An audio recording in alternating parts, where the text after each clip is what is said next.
Vous avez vu la quantité qu'il y a dans ma grosse marmite? D'habitude, j'en ai au minimum 2, grosse marmite. Je fais de la dinette. Au menu aujourd'hui dans ce restaurant de Salive, un sauté de veau à la tomate. Confinement oblige, un plat proposé uniquement à emporter. La seule solution pour cette restauratrice de continuer son activité.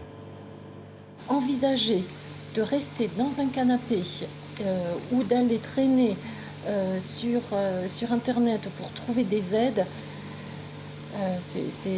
non, je peux pas l'envisager. C'est juste pas possible. En temps normal, elle sert quotidiennement 25 couverts en salle. Depuis le confinement, cela se limite entre 3 et 10 repas, servis dans ce qu'elle appelle une box de survie. Mais pour elle, le bénéfice n'est pas vraiment financier. Ça permet, je dirais, au moins de payer ma matière première, l'essence, et puis ça m'occupe.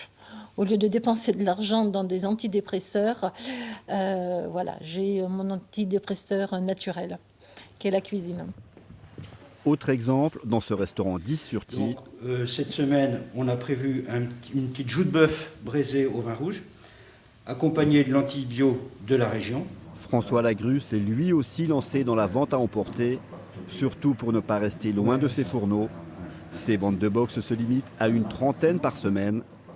Là, on va être en dessous des 20% de ce qu'on doit faire, mais c'est vraiment psychologique. Et puis, faut être honnête, ça paye aussi une partie des frais. On a besoin de trésorerie pour vivre, donc il y a une partie économique aussi. Si elle soulage un peu les restaurateurs, la vente à emporter est donc loin de compenser leur perte de revenus.